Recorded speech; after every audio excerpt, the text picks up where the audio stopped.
Masih ingat dengan Isabella Guzman? Iya, orang yang bernama Isabella Guzman ini sempat dikenal oleh masyarakat Indonesia karena dia menikam ibunya hingga tewas. Dirinya juga tidak menunjukkan rasa penyesalan atas perbuatan yang dilakukannya. Bahkan, Isabella Guzman terlihat tersenyum saat proses peradilan berjalan. Banyak masyarakat Indonesia yang menyebutkan bahwa Isabella Guzman adalah seorang psikopat. Nah, belum lama ini, Indonesia sedang diramaikan dengan kasus sate beracun. Apakah pelaku kasus sate beracun ini seorang psikopat? Tapi, kenapa sih seseorang bisa menjadi psikopat dan melakukan kekerasan terhadap orang lain? Padahal, kita yang bukan seorang psikopat secara umumnya pasti merasa tidak tega apabila melihat orang lain sedang disakiti. Pada episode kali ini, kami akan membahas mengenai kondisi psikopat dan kenapa seseorang bisa menjadi psikopat. Kondisi psikopat atau yang disebut dengan antisocial personality disorder dalam DSM-5 merupakan suatu kondisi di mana seseorang tidak mengenal norma dan aturan, bersifat manipulatif, impulsif atau cenderung bertindak tanpa pertimbangan yang matang, mudah tersinggung, agresif, dan tidak pernah menyesal atas apa yang diperbuatnya.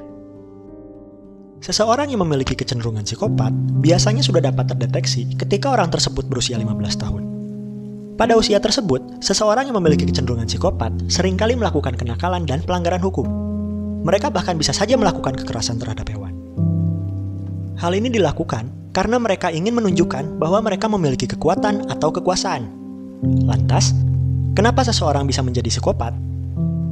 Banyak penelitian yang dilakukan untuk memecahkan teka-teki mengenai kondisi psikopat, baik dari ahli saraf, psikolog, dan psikiater.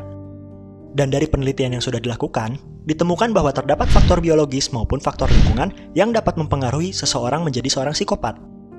Mari kita bahas faktor biologis terlebih dahulu. Seorang ahli saraf dan dosen psikiatri dari Universitas California yang bernama James Fallon melakukan penelitian untuk melihat kondisi otak seorang psikopat. Pada penelitian yang dilakukan oleh Fallon, dirinya menemukan bahwa terdapat penurunan fungsi otak di bagian prefrontal. Bagian otak ini memiliki fungsi untuk mengendalikan rasa empati dan pemahaman moral. Dengan lemahnya fungsi prefrontal pada seseorang, membuat mereka kesulitan untuk merasa kasihan kepada orang lain. Dan juga membuat mereka menjadi lebih galak dan agresif. Namun, tidak semata-mata seseorang yang memiliki kelemahan pada fungsi prefrontal akan menjadi seorang psikopat. Faktor psikologis dan lingkungan juga menjadi faktor utama pembentukan seorang psikopat. Umumnya, seorang psikopat memiliki riwayat perkembangan dalam lingkungan yang buruk, di mana banyak kekerasan yang terjadi di sekitar orang tersebut. Sehingga, dengan banyaknya perilaku kekerasan yang dilihat, orang tersebut mempelajari bahwa kekerasan merupakan hal yang wajar untuk dilakukan.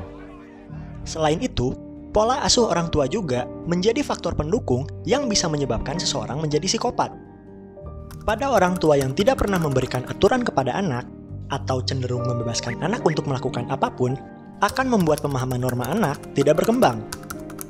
Sehingga, sang anak akan berperilaku bebas sesuai dengan keinginan dirinya. Selain itu, orang tua yang selalu memberikan hukuman fisik kepada anak akan membuat anak memiliki penghayatan bahwa lingkungan merupakan suatu hal yang mengancam.